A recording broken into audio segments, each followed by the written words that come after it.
What is going on, guys? Welcome back to the Java tutorial series. Today we will be talking about variables and data types. As in the last video, I'm telling you it's gonna get serious real fast. So enough with the intro, let us get straight on to variables and data types. So right now I am in my Eclipse. This is from last time. We have our hello world here, and in fact our hello world things are printed here just for reference. You learned last time how to do comments and other stuff. If you do not know how to do this, please check out my last tutorial. It will be building off of that. So this time we are going to do variables. Now variables are probably the single-handedly most important thing ever in Java. So let us delete this and we will actually create a variable. So to create a variable, all you have to do is type its variable data type and the name. Now, don't worry what data type is. I will show you what data types are in a second. But one data type could be a string. If you know a string is anything, a string is anything from, text. So we can do string my string equals hello world, and like that. Now it will get defined here. Now, remember, string is a data type. It describes what type of things are put in here. And my string, well, that's just their name. So now here's the deal with the naming convention. You can't put numbers in front. Because if you look at here, it says you can't put 4. Just can't. And other than that, I guess you're not limited. You can't really put like, special characters or anything. But I wouldn't associate with that anyways. But you can put numbers here. You can put numbers here. You can put numbers here. But just not in the front. So that's all the naming rules for the string. I usually name it camel case.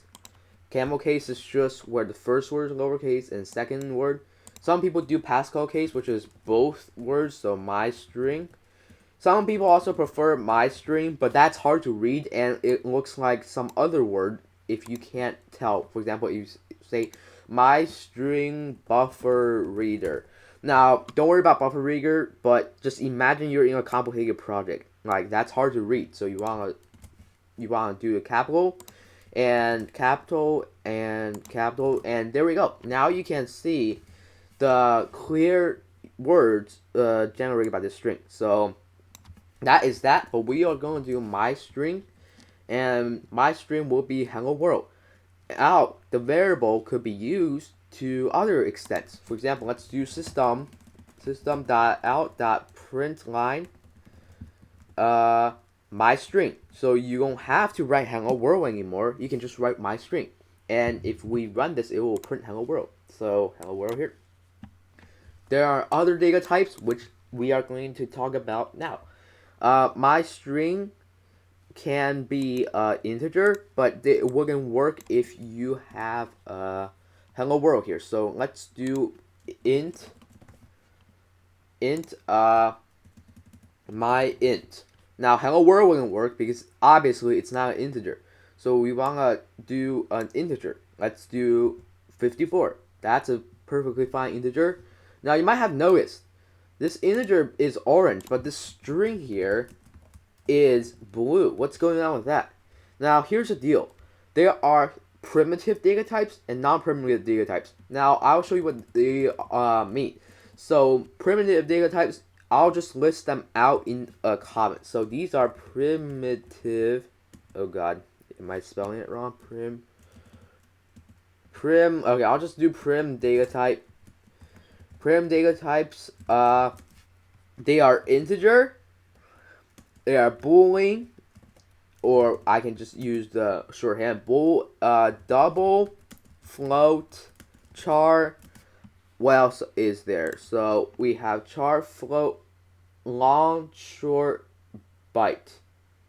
So long, short, and byte. There we go. These are all the primitive integers, and we will export them in today's lesson. the reason why we don't want to do the non-primitive data types, because they can be created with classes. So yes, you can create your own data types, but that is a later tutorial. Did I just say primitive integer? No, yeah. The previous thing, it's primitive data types, not primitive integers. So sorry if I said primitive integers. Primitive data types. There we go. So these are all the primitive data types in Java. These are defined by Java themselves. So you want to take note of them, do what you want to do with them. That is up to you. But these are the primitive data types. In fact, one of them is int, and these will all have the yellow, the orange highlight. So anything other than the int, it's not going to be orange. So we are going to take a look at each one of these. So let us get some room here. So primitive data type, like integer, that pretty simple. Integer, we have x equals 5. Pretty simple. Boolean, also an orange one. Also pretty simple. So it represents two values, true or false.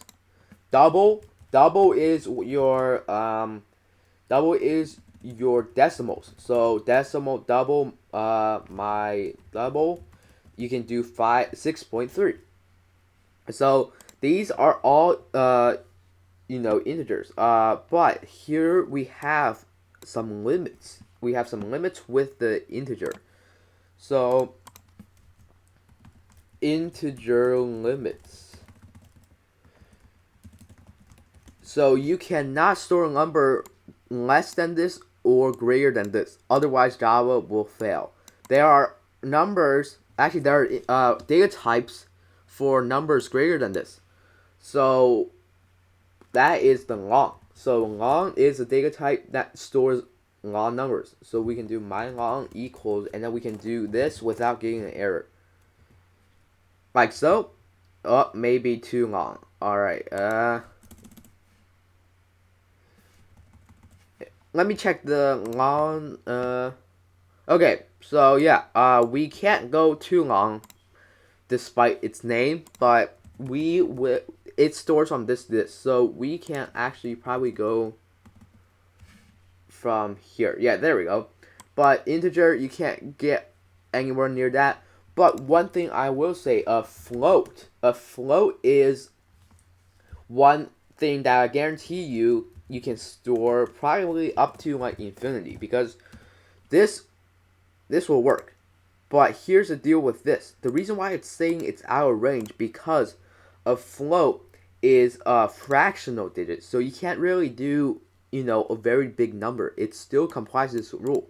But if you do a decimal point, it will all work out. Because here's the deal with the decimal point. The decimal point actually defines the digits below that. So let's see what it's. Oh, can't do decimal points, because decimal points are for doubles. So decimal points are for doubles, and the float, you have to put F behind it. Sorry about that. So we can do that and this, but we have to put F, and as you can see, it can store way longer than long. So we put, I believe, an L. Yep. So my mistake. Did not realize. Forgot we had to put F, because if you don't, bad things will happen. So you can pretty much go to infinity with float. So the float here, it goes from, let me just bring out this range. So let me get this here. There we go. That's for the long. The integer is that. Boolean can store only two values, and that would be the true and false. Long can store from this number to that number, and float, I will just tell you, float straight up is insane. It can go up to, well, it can actually go up to 10 to the 300 power. That's 10 with 300 zeros.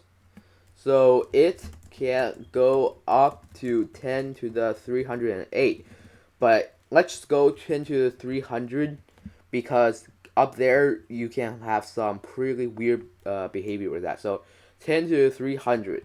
So that's the equivalent 1000 all the way. And as you can see, it's fine because it is a float. Now you can't do that with integer because if you do that, yeah, it's gonna be out of range. So integer cannot, but float can. Now double can also go very high, but I don't think double can go as high as float. Or maybe, okay, maybe double can store more. It can store up to 15 decimal places. So that is the double, float, long, and also we have short. So short is another data type, and the short data type is going to be a very short number. It can only store numbers from negative 30,000 to positive 30,000. So that is the short data type. As you can see, it can't really store much, but it'll be useful for storing stuff like short numbers. So like that will work. Now, short data type, long data type, float, double, all of these are conformant to powers of 2. Why? Because, well, obviously everything is in binary to the computer, and it depends on how many bytes each data type can store. So 2 to the 32nd power, I believe, is this number here. I may be wrong, don't fact check me on that, but I think this is 2 to the 32th power, and this is 2 to the 64. So when you hear 64-bit integer limit, you'll know that this is a 64-bit number and this is the maximum it can store. So that is the 64-bit integer limit. More primitive data types coming your way, but not going to do with numbers. So we have a char data type. So this char data type here can only store one character. So we can do char mychar equals b. That's it. If we do ball, it will throw an error because that's multiple characters. So there are also a byte.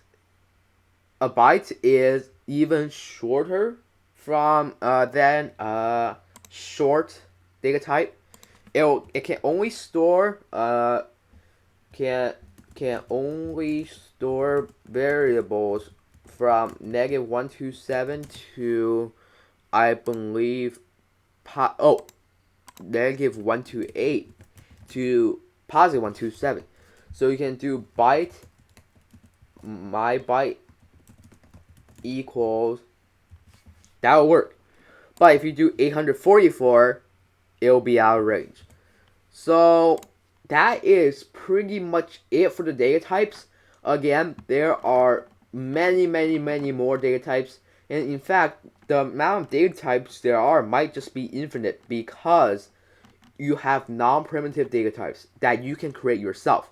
Yes, you can create a data type, but primitive data types, surely they aren't infinite. These are it. These are all the primitive data types. And I made some comments here. So you can see that all the primitive data types are here, highlighted in orange here. But string is not a primitive data type. Why? Well, it's actually made from a primitive data type. I'll let you guess, but I'm just going to say it right now. A string is an array of characters. Let's be honest here. If we have a string called, actually, let's do this, ball, right? So ball is a string, but if you notice, it's just many characters stacked up together. Now, we'll go over arrays in another video, but it will make sense what I'm talking about with the array and the character. So, that is it for today's lesson. Next lesson, we are going to talk about control flow. If you don't know what control flow is, it's your loops, your if statements, your switch statements, all of that, very simple. But I'll catch you in the next one. Until then, I'll see you later.